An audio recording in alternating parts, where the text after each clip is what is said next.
ఆయన అన్నది కూడా అదే. బీఆర్ఎస్ నాయకుల కళ్ళల్లో కడుపులో విషం. ఎవని కడుపులో విషం ఉంటే, ఎవని కళ్ళల్లో విషం ఉంటే బూతులతోని మాత్రమే పాలన కొనసాగిస్తున్నారు అనుకోవచ్చు. ఎవరి లోపట అట్లాంటి ఆలోచన ఉంటే అవతలోడు సావాలని కోరుకుంటుండొచ్చు. ఎప్పుడన్నా మాట్లాడిరా? గతంలో ఇదే కేసీఆర్ ముఖ్యమంత్రిగా ఉన్నప్పుడు మాట్లాడినటువంటి మాటలు ఒక్కసారి ఈ టైంలో యాద్ చేసుకుంటారు, చూస్తున్నారు అందరు కూడా.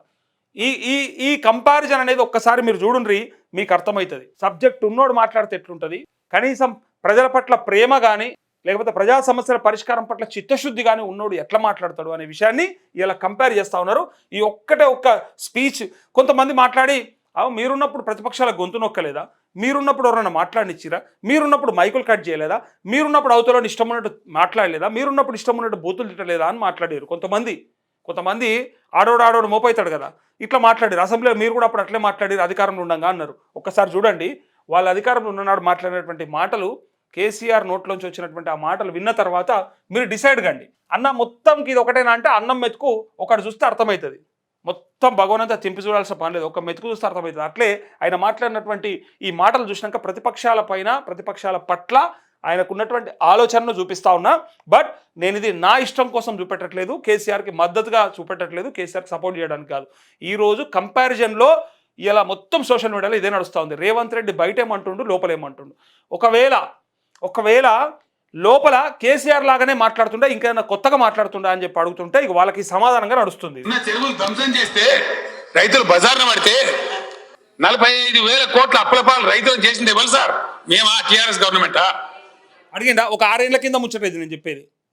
ఈ 6 ఏళ్ల కింద జరిగినటువంటి సభలో వాళ్ళకి ఎంత గౌరవం ఇచ్చిండు, ఎట్లా మాట్లాడిండు అనేది ఒకసారి చూడురు తప్ప ప్రత్యక్షంగా ఏ రోజన్నా ఎవరినన్నా పట్టుకొని నువ్వు జావాలే, నీ కళ్ళు అట్లున్నాయి, నీ ముఖం ఇట్లుంది, నువ్వు పొట్టిగున్నావు, పొడుగున్నావు, అడ్డమున్నావు, పొడుగున్నావు అని ఏ రోజన్నా కేసీఆర్ మాట్లాడి అనేది ఫస్ట్ ఒక క్వశ్చన్. ఇక వేరేటోడు మాట్లాడి వెనక పొంటోడు వాడో వీడు అంటే ఉంటారు దొంగలు ఆళ్ళు. కానీ ముఖ్యమంత్రి అంటే గిట్లనే చూడాలనుకుంటాం. ముఖ్యమంత్రి అంటే గా స్థాయిలో ఉండాలనుకుంటారు. ఈయన మాట్లాడినటువంటి మాటలు మీరు కంపేర్ చేసుకోండి.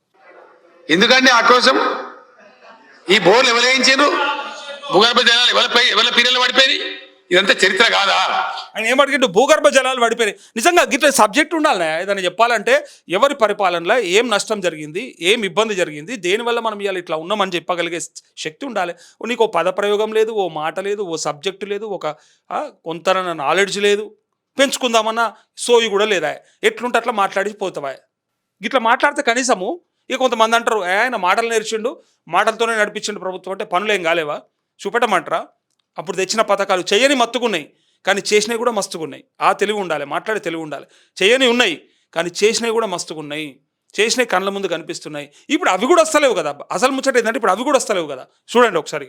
ఇవి వాస్తవాలు ఈ విధంగా ఉంటే మేము అడ్డగోలుగా మాట్లాడతాం, ప్రమాదం వస్తుంది, ప్రమాదం మేం చేయగానే వస్తున్నట్టు ఇదే ప్రచారం. ఇది ఒక్క మాట మేము ఆశించాం అధ్యక్ష. ఎప్పుడు ఒక్క మంచి మాట చెప్తారు అనుకుని చెప్పలే. ఈయన మనం బతిమలాన్ని కూడా నేను అంటే ఒక పొగడతకు నోసుకోలేదు నో మేము చెప్పాం, మాదంతా గొడవల పురాణమే. ఇది మేము ఒక్క మాట కన్నా ఒక్క పొగడత కన్నా నోసుకోలేదు మేము గింతగానం చేసినాము.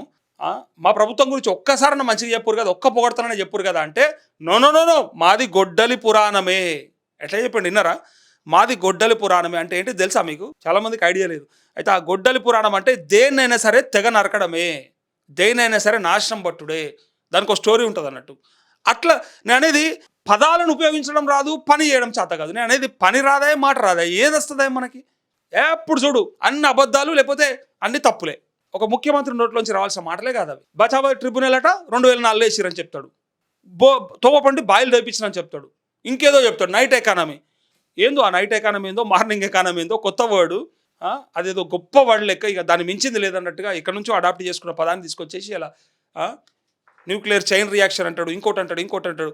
ఇక్కడ నేనేమంటా ఉన్నా అంటే ప్రతిపక్షాల మీద కేసీఆర్ ఆనాడు అసెంబ్లీలో చేతుల కర్ర ఉండంగా, అధికారం ఉండంగా ఎట్లా మాట్లాడిండో ఎలా మీరు ఎట్లా మాట్లాడుతుర్రో ఆ తేడా గమనించమని ఎలా జనాలు చూస్తూ ఉన్నారు. దానికి సంబంధించిన వీడియో ఇది. మీకుండదు గొడవలు, మాకుండదా? మీరు మా గురించి చెప్పొచ్చా, మేము చెప్పద్దా? ఈ చరిత్ర కాదా, వాస్తవం కాదా ఇది? అందుకే సంస్కారవంతంగా సమీక్షిస్తే, అద్భుతంగా చేస్తే ఎస్ డెఫినెట్గా. అధ్యక్ష నేను కూడా అపోజిషన్లో మాట్లాడిన అధ్యక్ష. వ్యవసాయ శాఖ మీద 80 నిమిషాలు మాట్లాడిన కాంగ్రెస్ గవర్నమెంట్లో నేను నలుగురు స్పీకర్ల టైం నాకు ఇచ్చిన అధ్యక్ష ఆలపాటి ధర్మారావు గారు తమరు కూర్చున్న స్థానంలో కూర్చుని చెప్పిండా ఆలపాటి ధర్మారావు గారు స్పీకర్గా ఉండంగా నలుగురు మాట్లాడే మాటలకి టైం నాకు ఇచ్చిండ్రు. నలుగురు మాట్లాడగలిగేంత టైంని నా ఒక్కరికి ఇచ్చిండు. 80 నిమిషాల సేపు నేను కాంగ్రెస్ గవర్నమెంట్లోనే మాట్లాడినా అని చెప్పిండు. ప్రతిపక్ష నాయకుడిని అయి ఉండి ప్రతిపక్షంలో ఉండంగా కూడా నేను అట్లా మాట్లాడినా అని చెప్పిండు. ఇవాళ ప్రతిపక్షంకి మరి ఎందుకు ఇస్తలేదు? అదే కాంగ్రెస్ గవర్నమెంట్ కదా, మరి ఏం రోగం పుట్టింది? ఎందుకు మాట్లాడిస్తలేరు? అరే నేను మొన్నటి నుంచి ఏమడుతున్నా, అరే వాళ్ళ తప్పిదాలు ఏమున్నాయో బయటపడతాయి కదా, మీరు ఎందుకంత ఉలికి పడుతురు? ఇస్తే ఇయ్యరు కదా టైం, మీదేం పోయింది నాకు అర్థం కాలే. ప్రజలు కోరుకుంటారు ఇలా బీఆర్ఎస్ను మాట్లాడినిస్తే ఈ పాలకు పాలు నీళ్ళకి నీళ్ళు తేలిపోతుంది కదా, దొంగలు ఎవడో దొరవడో మేము తెలుసుకుంటాం కదా. ఇప్పుడు మీకు సబ్జెక్ట్ లేక బంద్ చేసుకున్నట్టు అయిపోయింది. ఇలా మీ దగ్గర కంటెంట్ లేక వాళ్ళు అడిగే ప్రశ్నలకు సమాధానం మళ్ళీ యాడికెళ్ళి దేవాలనో మరి ప్రిపేర్ అయ్యి ఎట్లా ఇబ్బంది ప్రిపేర్ అంటే ఒక ముచ్చట చెప్పాలి మీకు. ఇలా అబ్బో మంచి ముచ్చట ఉంది ఇది, ప్రిపేర్ అవ్వడం అంటే ఒక ముచ్చట. ఈయన ఇంత ప్రిపేర్ అయ్యి కష్టపడ్డా ఎవరు? ఉత్తమ్ కుమార్ రెడ్డి. ఆయన గురించి గొప్ప చెప్పాడు కదా, ఏమని? అబ్బో ఇట్లా ప్రిపేర్ అయితే ఈ పాటికి 4-5 సార్లు ఐఏఎస్ అవుతుండే, అది ఈ 4 లైన్లు రాయడానికి ఆయన ఎన్ని పేపర్లు చదివిండో తెలుసా అని చెప్పి ఆయన గురించి పొగిడిండు కదా. కానీ ఆయనకు తుట్టు పెట్టిండు. ఎట్లా పెట్టిండు తెలుసా? ఆయనకు తూటు పొడిచిండు. ఎట్లా అంటే ఐఎన్పిఆర్ ఉంటుంది కదా, లైవ్ ఇస్తారు కదా, లైవ్ ఇచ్చే దాంట్లో ఆయన టైం మీద ఆయనకు దెబ్బ పెట్టిరు. తన ప్రసంగం స్టార్ట్ అయినాక ఏదో టెక్నికల్ ఇష్యూ అని చెప్పి ఆయన లైవ్ రాకుండా చేసిండు మొత్తం. మరి అలా తప్పిదం ఉందని ఇయ్యలేదా? లేకపోతే ఈయన చెప్పింది మళ్ళీ నేను చెప్పాల్సి వస్తే డబల్ అవుతుంది, రేవంత్ రెడ్డి గారు నేను చెప్తే బాగుంటుంది ముఖ్యమంత్రిగా, కానీ ఆయన చెప్పిన దానికి విలువ ఇస్తే మళ్ళీ నాకెట్లా విలువ దక్కదు అనుకున్నాడా? మరి ఆయనకు బొక్క పెట్టిండు. ఇందులో ఉన్నది వార్త, చూపిస్తానండి మీకు. అది తర్వాత ఈయన స్టార్ట్ చేసినాక లైవ్ స్టార్ట్ అయింది. మళ్ళీ రేవంత్ రెడ్డి స్టార్ట్ చేయగానే లైవ్ స్టార్ట్ అయింది. అప్పుడు ఈయన పక్కనున్న సహచర మంత్రులతోని లేకపోతే వేరేటోళ్ళతోని మొత్తుకుంటుండట, పేరంతా ఆయనకు రావాలన్నా, పని నేను చేయాలి, కష్టం నాది కావాలి, పేరు ఆయనకు కావాలన్నట్టున. ఈ సంగతి చెప్తా, నేను ఊకోను, నా సంగతి నేను ఎట్లా చెప్పాలంటే చెప్తా అని చెప్పి గుర్రుగున్నాడట. చూడరు, ఇంకా కావాలంటే అది కూడా చూపిస్తానండి మీకు. కేసీఆర్ అన్న చూడరు ఫస్ట్. అధ్యక్ష మీరు అట్లా మాట్లాడుతున్నారా సార్? మీరు అట్లా మాట్లాడుతున్నారా సార్? పిలుపు చూడండి, మీరు అట్లా మాట్లాడుతున్నారా సార్? ఇవాళ మీరేం మాట్లాడుతున్నారు? నువ్వు బయట ఏం మాట్లాడుతున్నావు? లోపల కనీసం సభలు ఏమంటున్నావు? ఎట్లా మాట్లాడుతున్నావు సభల? ఆ భాష ఏంది? పైగా స్పీకరు ఒక మాట చెప్తాడు నిన్న, చాలా గమ్మత్తైనటువంటి మాట, ఎప్పుడు ఎక్కడ వినని మాట. ముఖ్యమంత్రి గారిని ఏమని అంటే నేను ఇయ్య నీకు మైకు, ముఖ్యమంత్రి గారిని ఏమని అంటే నేను ఇయ్య మైకు. ఎవరిని అనమంటావు? మరి వాళ్ళు తిట్టుకొని పోమంటావా? పిచ్చోళ్ళు ఏమన్నా తలకాయ లేని వాళ్ళ బీఆర్ఎస్ వాళ్ళంతా వాడిని తిట్టుకొని పోతారు ఏంది అక్కడ కూర్చొని? అరే తిట్టుడు కాదు, విమర్శ ముఖ్యమంత్రిని చేయకపోతే ఎవరిని చేయాలి చెప్పు? నాకు అర్థం కాలేదు అసలు, చాలా విచిత్రం ఇదిగా. చిన్నపిల్లాడు అడిగినట్టే నువ్వు క్వశ్చన్లు అడిగితే నేను పాఠం చెప్పా, అలా మీమ్స్ వస్తూ ఉన్నాయి. నువ్వు డౌట్లు అడిగితే నేను నీకు పాఠం చెప్పరా భయ్ అని ఒకసారి అడుగుతారు చూడు, అట్లున్నది ఆయన ప్రాబ్లం. డౌట్లు అడిగితే పాఠం చెప్పా అంటే మరి పాఠం ఎందుకని చెప్పుడు? నాకు అర్థం కాలేదు. మరి అలా డౌట్లు ఉంటే అడగాలి కదా. సో వాళ్ళు కూడా చేసిన తప్పిదాలు ఏమన్నా ఉన్నా లేకపోతే ఏమన్నా విమర్శ చేయాలన్నా ఏమన్నా ఉంటే కూడా మాట్లాడాలంటే అడగాలి కదా. అది అడగద్దట, ముఖ్యమంత్రిని ఏమనద్దట. ముఖ్యమంత్రి ఒక మాట పల్లెత్తు మాట అననీయకుంటున్నాడు. మరి పల్లెత్తు మాట అననీయకుంటా మరి వీళ్ళని ఎందుకు చూసుకోడా? సభలో అందరు సమానం కదా. ముఖ్యమంత్రికి కొంచెం సభాధ్యక్షుడు కాబట్టి, so leader of the house కాబట్టి ఆయనకి కొంత ప్రివిలేజెస్ ఉంటే ఉండొచ్చు. కానీ మిగతా సభ్యులకు హక్కులు ఉండయా? వాళ్ళని ఏమన్నా నచ్చా? కళ్ళల విషం ఉన్నది, అద్దాలు ఉన్నాయి, బాడీ షేమింగ్, పొడుగు పెరిగినరు, పొట్టుకున్నారు, మీసాలు లేవు, అది లేవు, ఇది లేదు, ఎన్ని మాటలు చెప్పినావు? బొక్క ఇరిగింది, బొర్ల పడ్డాడు, బొర్ల పడ్డాడు, అది ఇది ఇవన్నీ మాట్లాడింది నువ్వే కదా. సో అవి బయట మాట్లాడుతారు సభలో, బయట అయితే ఇక అసలు నోటికి అసలు అది పేలేదు ఇక. సో అట్లాంటిది కేసీఆర్ అన్నటువంటి ఆ మాట చూడండి, సార్ అని పిలుస్తుండు ప్రతిపక్ష నాయకుల్ని. అధ్యక్ష 50 ఏళ్ళు అధ్యక్ష నేను చెప్పింది తప్పుంది అధ్యక్ష. వీళ్ళు 50 ఏళ్ళు పరిపాలించిన నిజం కాదా? 50 సంవత్సరాల పరిపాలన వీళ్ళు చేసిన నిజం కాదా? ఇప్పుడు నేను చెప్పినవన్నీ వచ్చిన ఈ పీరియడ్నే కాదా? మొన్న జనంతా ఓడిపోగానే వీళ్ళేందో హిమాలయాలకు పోయి ఆకుపసరు తాగొచ్చినట్టు ఇదేందండి?